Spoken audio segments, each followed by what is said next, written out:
Hi everybody, Kaiwaza with you. Welcome back to my channel, Kaiwaza YouTube.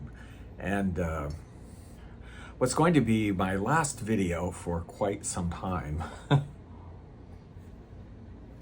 Do you not love this mug? I just picked this up recently. It's just so, I don't know when it was made, but to me it just kind of screams 70s. I love owls. My mom used to have a whole bunch of owls. She was kind of into them, so loving this mug. Yeah, so today we have a wax and candle empties video. These are the candles and melts, also some just Bath and Body Works empties that I have gone through the past, I don't know, when I did the last one, it's been a little bit of a while, month and a half or 2 months or something, because I knew I was going away here soon, so I extended empties. So I have quite a few empties to go through, but this is a multi-purpose video, so we'll do the empties, candle, and Bath & Body Works empties first, and after that, you can go if you want, and that's cool. Otherwise, stick around for a chat, because like I said, I'm getting ready to go away for a while, and I just want to talk a little bit about that and preparations and what to expect as far as this YouTube channel in the next few months. Anyway, you know, I'm kind of a chapstick addict too. Let me throw this out there. I picked these up recently at a Ross. It was like 3 sets of Cheetos Flaming Hot, different colors on the chapsticks. And I'm kind of a chapstick addict, and they oddly taste like absolutely nothing to me.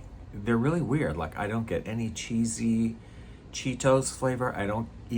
I get maybe a trace of what I could call a hot flavor, like when you eat something hot and on your lips you have that little bit of a, I get maybe a tiny bit of a hot sensation, maybe, and no kind of flavor at all. It doesn't taste like a Cheeto, or it doesn't taste like anything.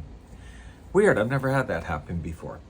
But anyway, I could not buy them because they were just kind of cute. You like this? I love this bolo too, by the way. Isn't this nice? Cool. Okay, so we're gonna talk about empties. I was heavy into the fall because I was going away for a couple months. I got a head start in August on my autumn burning. I started burning fall, Halloween, whatever kind of stuff in autumn, because I'm really into fall and Halloween fragrances. I mean, I live in Hawaii. Our fall is basically like our summer, is basically like our spring, is basically like our winter. So it's all kind of mental anyway for us.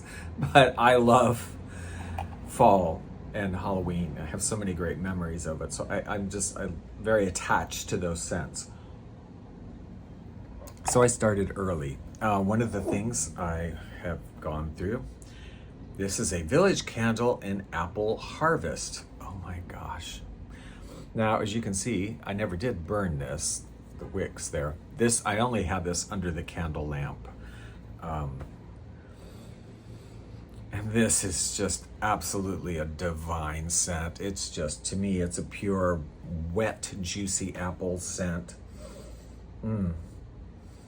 It's so delicious. Maybe there's a little bit of a leaf green note or something. This is not spicy, cinnamon, whatever. This is just like a juicy apple. Marshall's clearance, $9.99. Really was quite strong. Probably like a 7, I would say, 7 or 8 under the lamp. You know, my lamp though fritzed out. I don't know, like the light burnt out, right? And so I went looking for replacement light bulbs, and I think the ones I got maybe are not quite the right ones because it's not working. Or maybe the lamp is just kaput, you know? I've had that happen with things lately. I had a boombox, little, Bluetooth speaker that I paid a lot for at, I mean, for what it is, it was expensive, at Sam's. And it sounded amazing. And then also it just kind of died after several months. It just, four months or something, it just wouldn't charge. It would overheat all the time. It was just getting so, all these things, like it just wouldn't work. And it was getting so hot when I was not even using it. I was like, this thing is scaring me. So I just got rid of it. My lesson, I think, takeaway from this is I used to be this way, and then I sort of changed when I had a little bit more expendable income, but I think I'm going back to the old way, which is buy it cheap, and then when it dies, you just buy another one. I know that's kind of wasteful, but it just seems like, you know, my candle lamp, I got it on Amazon. It wasn't hugely expensive, but I have seen many candle lamps at Ross and Marshall's and stores like that are like $20, and I never buy them because I had this one. But now I think when I get back, I'm just gonna buy one of those $20 ones, and when it craps out, it just craps out and you buy another one. I mean, I don't know. And I've already done that with my Bluetooth speakers. I already went out like to Ross, like, okay, I'm not gonna spend like $80 on one of these again. I'm gonna buy a $20 one, and when it dies, we're just gonna replace it. I have one Bluetooth that was a cheap one I got at Ross that I've had for years. It's worked great. So anyway, I digress. Candles. Here's one from Bath and Body Works. You're the One. Again, this was on the melter a lot, so it has been used. It doesn't look like it, but it never was burnt. This is a lovely scent, kind of I would say it's a feminine scent, sort of white florals and sweet. White birch, velvety rose, a drop of strawberry nectar. Yeah. This was very nice, and it performed well on the melter and on the lamp. I did this small one from Bath and Body Works of Leaves. I think most of us probably familiar with Leaves. It's a classic scent. Doesn't even have the scent notes on it, but it's autumn leaves, you know, with some spice, a little bit of spice, but it's still essentially a fresh scent rather than like a spicy scent. But I do get some cinnamon kind of spices in there, but it's a fresh, maybe a little apple, green leaves, you know, very autumnal, very lovely scent. Oddly, I wasn't expecting to really be able to smell this because it was a small one, and I had it in the lantern a lot, kind of mostly for decoration. But however, it was actually very strong, and it threw really well. This little candle performed as well as some of my big ones. I mean, it was like a 6 anyway. I mean, I could definitely smell it. It was present in the apartment, surprisingly. Here's one I loved, and I've had this for a while and was kind of excited to finally get to burn the darn thing in my early autumnal celebrations. Stranger Things, The Upside Down. I only watched the first maybe two seasons of Stranger Things, and then it got kind of weird, and I didn't, but maybe I should go back and watch it. But I don't know what this is all about, the Upside Down. I know some places upside down that they go. But anyway, this one, oh, so nice. This was so nice. I do love the packaging. And this is a smoky smell. This is like a campfire, or, you know, in the fireplace, whatever. Like, this is a smoky smell. And then there's also a bit of an outdoorsy, so I guess more like a campfire. Like kind of mossy or a little greenery, and some other things in here. Amber, maybe? Mossy stone, smoky birch tree, eerie fog. Yeah, it's kind of hard to really describe, but it is a smoky, stony. I do kind of get mossy stone, actually. Now that you say it that way, I can kind of, yeah. Loved this one. A 7, good, strong performance. It was great. This one I'm not done with. I'm going to finish this up tonight, but I've been burning it. Caramel Pumpkin Swirl. Bath and Body Works. I like the colored wax. They seem to be using white wax for everything. I'm sure it's cheaper and whatever, but I do love a nice color wax. This is so strong. Luscious caramel, ground cinnamon, rich brown sugar, creamy vanilla. I mean, this is like an 8, a 9. I mean, it's not quite up with like fresh balsam, but it's almost there. I would say it's like an 8, caramel pumpkin swirl. It is one of those ones that I love it once in a while. I do have to blow it out because sometimes it like permeates so strongly that you go, okay, ooh, back off a little bit. But that's not a complaint, right? I mean, for us, like to me, that's a great candle. Here's one I finished up earlier, Palo Santo Vanilla. I do like this packaging. Bath and Body Works, a lot of Bath and Body Works this month. Palo Santo Woody Musk Tonka Bean. This was nice. Not super strong. 6, 5, probably 5. I mostly burnt this one. Didn't have any performance issues. The wicks have moved, but that's because I put it on the warmer at the end, so they move around when it becomes all liquid. But while it was burning, it was fine. Yeah, this is like a 6. Nice scent. Scent's accurate, but here's another small one I went through. I burnt this and melted it. It's a small mahogany coconut. I do love the mahogany coconut scent. Creamy coconut, mahogany woods, English lavender. I'll give it all of that.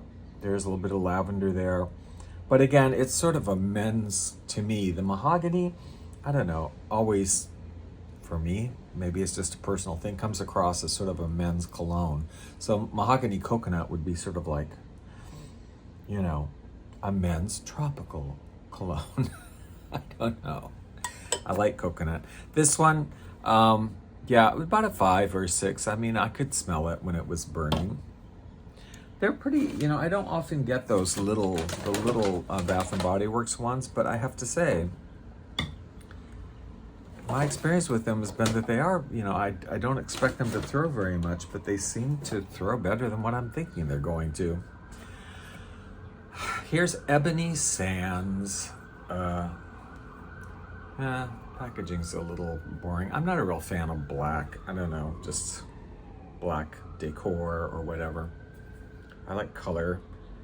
Ebony Woods Tobacco Petals Warm Tonka.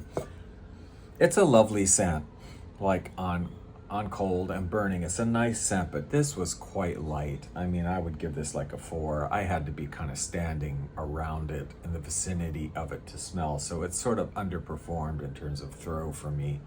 And I kind of thought it might, because it is fairly, it's a nice scent. I mean, again, it does give me men's cologne a little bit. And there is a sandy element, like the scent of the sand when you sift it through your fingers, if you are somebody who does that sometimes. My last big candle, eucalyptus mint. A friend gave me this. I've had it before. It's magnificent. Fresh eucalyptus, sweet spearmint, lemon zest, clary sage. I mean, if this doesn't clear up your sinuses, nothing will. It's definitely eucalyptus. It's strong. It's like a sweet cough drop. I'm also a cough drop addict, by the way. I don't know. I used to work in terrestrial radio, like way back, and a lot of DJs were kind of cough drop addicts. That's when I got really into it. Then I got off of them, but past couple of years I'm back on it again. I don't know what it is. Something about them, and I always get sugar-free ones, but cough drops. Even when you finish a meal, whenever I finish a meal, or even if I have a dessert, I don't know, I need to have a cough drop afterwards. And then randomly throughout the day. I don't know what that is. I don't know.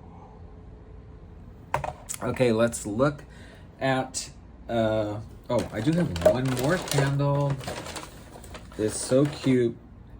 I mean, it was scented, but it was so tiny, but my friend sent this to me in a little box of goodies, but it's a little tiny coffee cup. Isn't that cute? It's so cute. It was a coffee scented candle, but you know, it was small, but, and it just, you know, you burn it in one sitting basically, but it's adorable. And I'm gonna keep this, clean this out and use it myself, or I might take it into work, because sometimes we do like, that's kind of small for the even a single shot though. You could do like a single shot of espresso. We don't usually do single shots there, it's doubles, but it's so cute. I'm gonna clean it and keep it. Now for some empties. I finally, oh no, melts. I don't have hardly any melts. Sorry, I'm just disappearing. That I actually finished, because I'm going through them. But I did finish this. A friend of mine also sent this, a different friend sent this to me. Huntington Homes, 9 Lives Fortune Telling, Paw Reading, Scented Wax Melts. There aren't scent notes on it. But it's a nice kind of, again, it's a little bit, how do you describe these scents? I'm not very good at describing scents. I usually rely on what they say, and then, like, does that fit or not?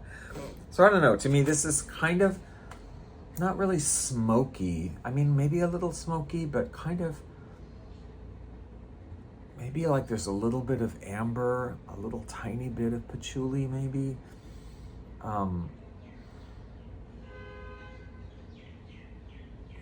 A little mossy. I know that's come up in some. You know that kind of scent when you go down into somebody's cellar? I mean, I like the scent. I don't know. Some people might not think that's a good description, but I liked it. I enjoyed it. I would like for it to have been stronger. I would say it was like a 5, about a 5. I could smell it kind of in the vicinity of where I was melting it.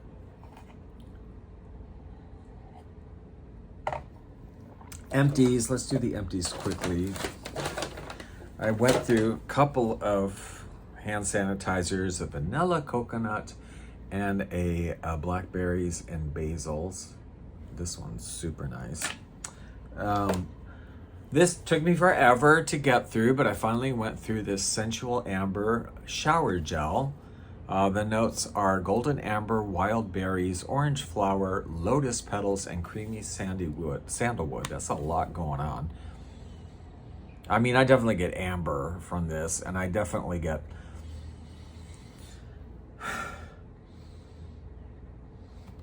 it's kind of a wood, the sandalwood, yeah, sandalwood note. Berries, orange flower, I don't know, lotus petals. What does lotus even smell like? I don't know. Definitely amber, definitely sandalwood. Really liked it. But darn, it takes me forever to go through one of these. Speaking of taking forever, this took over a year for me to go through. It's a Bath & Body Works Fine Fragrance Mist Marshmallow Pumpkin Latte. I use this stuff on everything, like as an air freshener on myself, as an air freshener, spraying it on like bed sheets. I use this stuff all over the place. And this, I always have a couple different ones going, but this one, seriously, like I started this like a year ago, I swear, and I finally just stopped. I've been using it all year, but you gotta love, marshmallow pumpkin latte. That's a good scent. That's a good scent. And then lastly, 3 soaps that I went through. Pink Pineapple Sunrise, which was sweet pineapple, palm sugar, sun-drenched nectar. This was okay. I wasn't like crazy about it, but it was okay. This one also was like, okay, I had this one at work, my workplace. Cactus flower petals, sun-kissed coconut, and sparkling lemon. This was all right for me. It was okay. One of the girls at work said this was her favorite thing from Bath & Body Works ever that she's had is this cactus blossom. So there, it has its fans. And then Mountainside Mist, which is chilled autumn air, fresh musk, juniper berries. I really like this one. I really like this one. I do like foresty stuff, you know? Yeah, and it definitely has that green element of like a forest note, and the juniper berries. You know, juniper is a little bit, I don't know how you describe it, astringent, pine-like something. I don't know. It's nice. Anyway, those are my Bath & Body Works empties. So if that's what you came to see and you don't want to hear the rest, thank you for watching. And I'll see you on my next video, which is going to be a while. But subscribe and have a great couple months. And if you want to hear the chat a little bit, we're going to chat. Stick around. Okay, so I will try to keep this somewhat brief because I know we all have things to do, and I know I do today. I still have things to do. I leave tomorrow. Tomorrow morning is my flight to Seattle.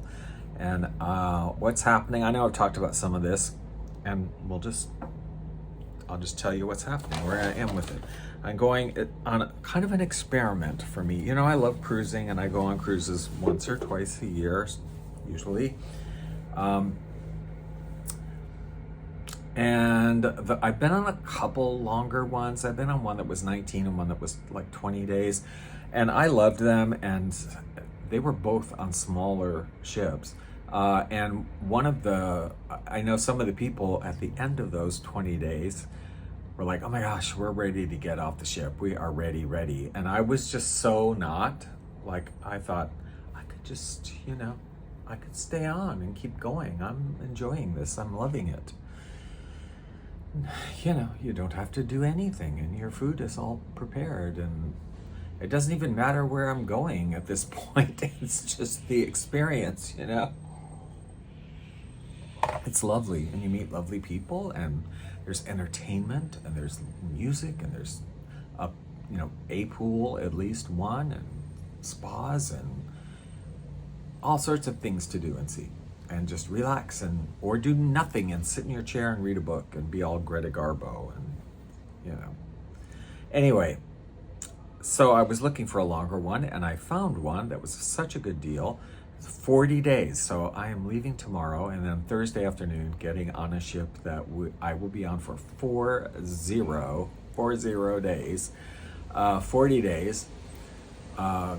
Starting in Seattle and goes all the way to Miami, Florida. But it's actually 4 separate cruises that they put together and sold as four, back-to-backs.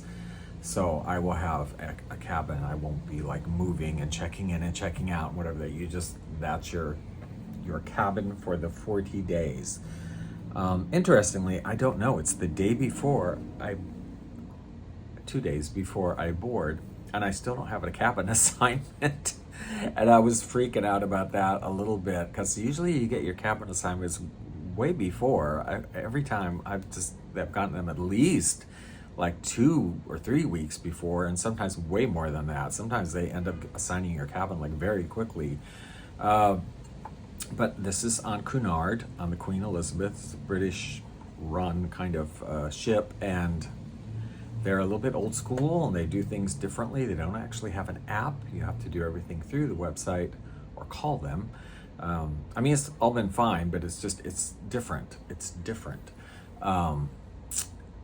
Old school, right? And I didn't have a cabin assignment, so I was a little bit freaked out, but I found out when I book, I always use vacations2go.com, and I book what they call guaranteed cabin in a certain class. Usually inside cabins is what I book. And then sometimes you get upgraded. If they are selling out of inside cabins, most of the lines, all of the lines will bump you up to like an ocean view or a balcony or something bigger that they have available. So if you booked early enough, and they're selling out, they will bump you up. But you usually find out about that pretty soon. And I hadn't heard anything from Cunard even about a cabin assignment at all, what it is. So I was panicking. I looked it up, and not panicking, but looking it up at on various Facebook groups associated with this ship and with this line, and searching, like no room assignment, just to see are there posts about this happening, or because I thought, I'm not going to get there and not get on the ship, and they're going to be like, who? John, who are you? John Charles, what? Like, we've never heard of you. But no, indeed, there were posts where quite a few people on different Facebook pages associated with the line and the ship, particularly, said, that they had an experience where they did not get a room assignment until they were actually checking in, until they were there.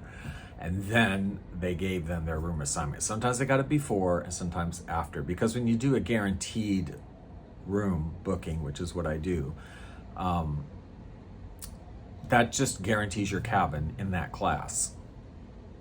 And you don't pick it, you don't choose it. Because some people, when they book, they like to pick out certain cabins and certain places or whatever, and if you're getting a better deal, a cheaper deal, and you're booking a guaranteed cabin, you don't get to pick. And I'm fine, because I've never had a bad experience. I know people can be really choosy, or people can have problems with certain rooms. I understand that, but I'm a little bit easy that way, and I'm kind of like, whatever. Like, just I don't care if it's by the elevator or whatever. Just I'll take whatever. But so anyway, so it's still a possibility that I could be upgraded when I check in the day after tomorrow. I could discover all of a sudden I have a balcony room, which would be amazing to have a balcony room for 40 days. But I won't know until I get there. But I'm not panicked or worried or anything. I mean, it is fully paid for already, and there's, I'm checked in as I can be, without the actual room assignment. So, like, you can't print your luggage tags without the room assignment, because that tells them where to take the luggage. But if they don't give you the assignment, I've been told it's fine. They'll print them when you check in, and you'll be okay. So, but I don't know what room I'm getting. What else? Oh, luggage. You guys, I'm usually very good about packing pretty well. I was a little bit overweight the last time. My luggage was a little overweight, slightly, like 3 pounds or something. And I ended up I just paid the extra rather than trying to rearrange everything. And it was expensive. It was like $100 extra. I mean, that's a lot, I mean, I can do it. It's okay. But like, that is a lot for that. So this trip, I was kind of worried, like, oh my gosh, I'm going for longer than 40 days. I'm going to be gone for 2 months. Let me say that, because I'm going on the 40-day cruise that goes up to Alaska, down the West Coast, Mexico, Central America, through the Panama Canal, Aruba, Curacao, goes to Miami, and then from Miami, it goes out again, down the Eastern Caribbean. I've been to most every place on this 40-day cruise, except Alaska. I've never been to Alaska, so I did book some cruises, some excursions and things to see there, because I've never been to Alaska. And I was watching a British video, somebody that was British, and the way they said Alaska was so somehow cool and sort of sexy, and I loved it. And I can't say it that way, but it just, Alaska. I was like, I don't know, I liked it. Like, oh, that gives me a little bit of a tingle. I don't know. And it goes, but some of the islands I haven't been to that it's going to. I mean, I've been to most of them. It's San Juan and St. Lucia, Barbados, St. Martin, I've been, Aruba, Curacao. But I haven't been to Antigua, from Antigua or Antigua, whichever way you want to say it, Antigua and Barbuda. I haven't been there. And I haven't been to Tortola, British Virgin Islands. Not that I'm expecting some amazing things there or whatever. I mean, but probably I'll just get off and either walk around and enjoy it, or maybe do some snorkeling or something. I didn't book anything, but those kind of tours you can do right off the boat, pretty cheap, snorkeling or whatever. Anyway, but so packing. So it's hard. Because I thought, well, I do like one regular suitcase, I have a carry-on, and then a backpack that's my personal item. And I thought, this is going to be a challenge for 2 months, because after I get off the cruise, I'm going to, not home, in Miami. I'm going to visit my cousin in Albuquerque, New Mexico. This will be Halloween time in early November. And then I'm going to my friend Scott in Arizona, Mesa, and we do visit, of course, and we do usually record shopping and stuff. So that will be in November. So for me, I know for them it's maybe not that cool, but for me, you know, once you start hitting the 60s, even low 70s for people from Hawaii, that's pretty cool, and you need some warm clothes for that. We just do. So I'm having to pack for, you know, Alaska and November in the Southwest, and also at the same time packing for a very long time period of being in the Caribbean and Central America. It's hot. It's hot. So I need like 2 sets of outfits. Plus Queen Elizabeth, this ship, Cunard, is more formal than most, and it has fairly strict dress codes for gala nights, which it has 2 to 3 of every week. So you need ties and suit jackets and dark suits, specifically dark suits. And you know, it's not that I don't have the wardrobe. I do have that wardrobe, more than what I need, but how much do you want to pack? How much do you want to take? Because I don't want to wear the same thing over and over again. Like, I want some different suit jackets and different pants and a lot of crazy shirts, because I love my elaborate crazy shirts and ties and handkerchiefs and all this. So I'm going to pack a fair amount of dress clothes, because there's at least like 13 or 14 gala nights. And you can't get into the dining room, you can't get into some of the nightclubs or theaters on gala nights if you are not in a suit and tie. They don't let you in. So, yeah. But I'm down with it.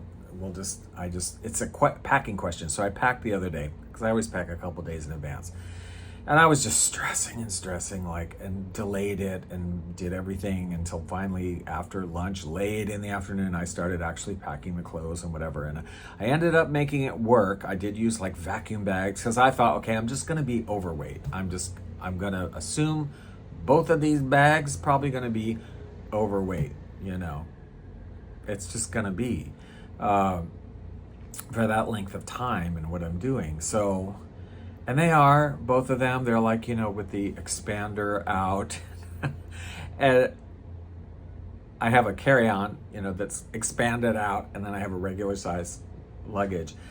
And I'm thinking, okay, this is going to cost me, because they're going to charge me, you know, overage bags and whatever. But I was texting with my cousin this morning, and she said, you know, wouldn't it be cheaper just to get 2 large regular suitcases and check 2 suitcases in? And I thought about that, and I was like, yeah, that probably would be, actually. I mean, and that would kind of solve my problem. Like, I wouldn't even take my carry-on. I just get another full-size bag. And I might add 1 or 2 things, but I don't really need to add. I mean, everything I need is kind of in there. But if I split that between 2 full bags, it's probably going to be underweight, and it should be okay. So after this video, I'm gonna go eat lunch somewhere, and I'm going to Ross. Wonderful thing about living in Waikiki is, you know, you're close to these things, and Ross always, especially the Ross Waikiki, as you can imagine, has mega amounts of luggage. I mean, they have just rows of it. They sell a lot of luggage, so not a problem to go buy a $40, $50 suitcase or something, big one, and I'll be fine. So thank you, cousin. That was a good suggestion. I don't know why I didn't really think of that. Instead, I'm like, oh my God, I'm stressed out. Are they going to even take it? And blah, blah, blah. Yeah, just get another full-size one. Keep the same stuff.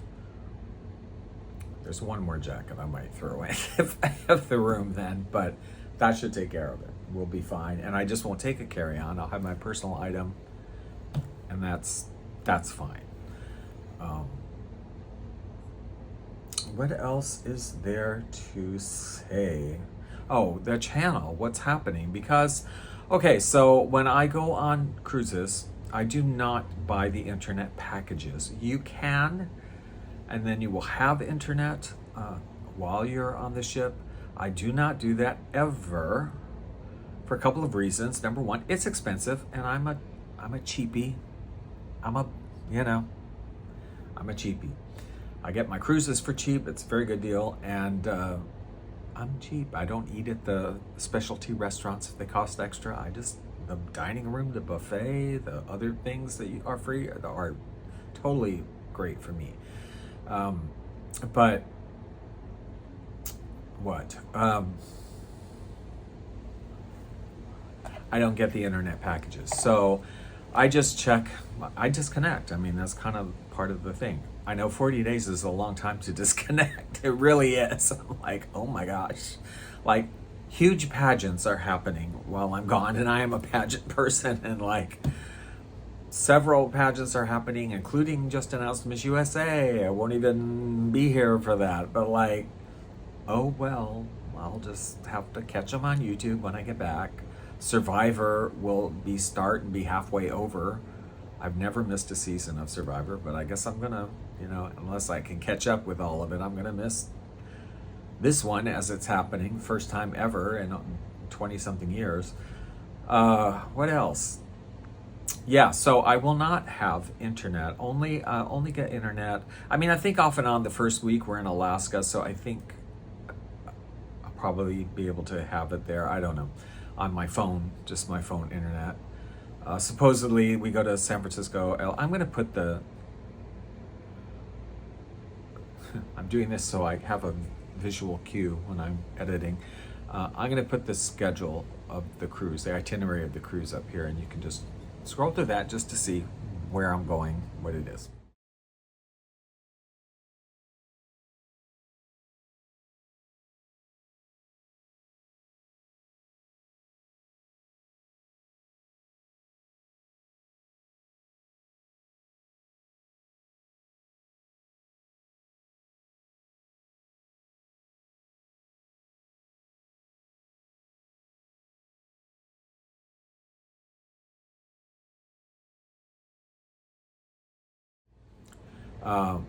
But I think like when I'm going to San Francisco and even Mexico, I believe Cabo San Lucas, I think my phone plan is still supposed to work there.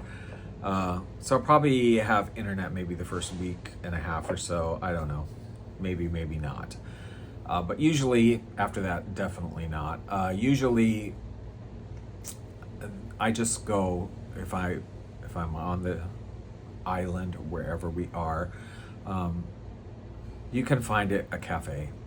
Always, you find a cafe that has internet access, and you can, if it's close to the ship, you can tell a lot of times where it is. You don't even have to ask because there's all these crew members from the ships you'll see around this coffee shop or whatever. Like they're all getting on their internet to check back home and whatever. Because they don't have it on the ship either. I worked on a cruise ship for a brief while. You don't have internet. So yeah, I will just check on it that way, and here and there when I'm in port I'll try and get on the internet and see what's happening, but I'm not going to worry too much. I mean, they do have news channels on the television on the cruise ship, so you can see what's happening in the world. I know some people disconnect even to that point. I do not. I like watching news, and I enjoy that in the room, getting ready in the morning or taking a nap in the afternoon or whatever, kind of like I definitely will watch the news to see what's happening. So if something, incredible happens, I will know about it, but eventually. Anyway, so for 40 days, this is kind of an experiment. 40 days is a long time to be on a cruise ship, and I've never been that long. Like I said, 20 days. I could have kept going. I don't think it's going to be a problem, but you never know. It's the Queen Elizabeth is not a large ship. It is also about 2,000 passengers. The last one I was on was at MSC Seashore, I think it was the Seashore. That was like almost 6,000 passengers. This is much, much smaller. So, and they both have advantages and disadvantages. But anyway, it's not like I have a gigantic, huge ship to be wandering around. I don't. It's a smaller, beautiful definitely a smaller ship, but I think it'll be okay. I think I'll enjoy it. But you never know. I mean, who knows? Maybe I'll get to Aruba or something and just go, oh my gosh, I can't stand it. Get my luggage, get me off of here. I mean, it's already paid for or whatever. So like, I'm done. I just can't. Also, I should say, yeah, to people that know my record habit, I do not go record shopping when I go on cruises and I go to all these different ports and different places. Yes, I am going to LA and I am going to San Francisco. And if I had just one thing I would like to do myself in those ports is to go record shopping, because oh my gosh, like Amoeba and several of these record stores that are quite large and stores that have a lot of like dollar bin or cheapy records, a buck or two kind of cheap record action going on. I'm all about that. I would love to that's what I would do, is just call an Uber and be like, take me here, take me there, take me there, and come back with like 5 million records. But what am I going to do with them? I'm on a ship. I have luggage. I can't go to the post office and boxes and mail all that stuff to myself, because I won't even be home. It'll get there before I do, and then what? It's going to be, sitting out in the sun or something. So I don't.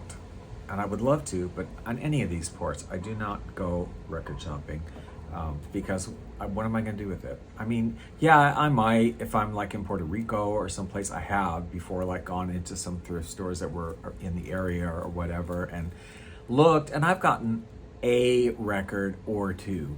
That's it, that I could stick into my luggage without it going crazy weight-wise. But that's it. And I probably won't even do that this time. I would love to in LA and San Francisco, but I'm not going to. I'm just not. And I'm going to go to Phoenix, and we're going to go record shopping and all that stuff. Probably do some in Albuquerque too. But those things I can mail back to myself, and I will be home before they are. I do have somebody I have a friend checking my apartment as always, and they're gonna, they check in, make sure everything's okay, pick up my mail, leave it here for me, and they hang out sometimes they stay over, they keep it sort of occupied, whatever. But I do live in a secured building, but still, I don't like it to look totally abandoned. Okay. Anything else? So I will not, the videos, this video is way too long. I will not be filming stuff on the cruise. I'll take pictures, and I'll probably do like, some kind of video of just like a photo gallery type video when I get back to Honolulu, and that will not be until after like November 15th or so I come back. I don't remember the exact date. Is it 15th? I got it right here. The 14th. So yeah, the 15th I'll be back. There won't be any video until then about the cruise ship, because I'll do a produced video when I get back. Now I might do some video probably not in Albuquerque. My cousins are pretty private. Probably not, unless I do a haul of some kind. But when I get to Arizona, of course, Scott and I, we do videos. We do haul videos, and we do whatever. We're having Dollar Tree Luau videos and stuff. So I'll do some things in Arizona, I'm sure. Okay, so that will not be until, so you don't expect to hear anything from me video-wise on this channel until I will be missing in action till sometime after the 6th of November. After the 6th of November, I'll be in Phoenix, and you might start seeing some video action again, okay? So thank you all for watching and for sitting through this. I hope you have a lovely Halloween, a lovely rest of your autumn. I'll see you before Thanksgiving so we can talk about things then. Have a great rest of your autumn, and take care, and thank you for watching this very long video.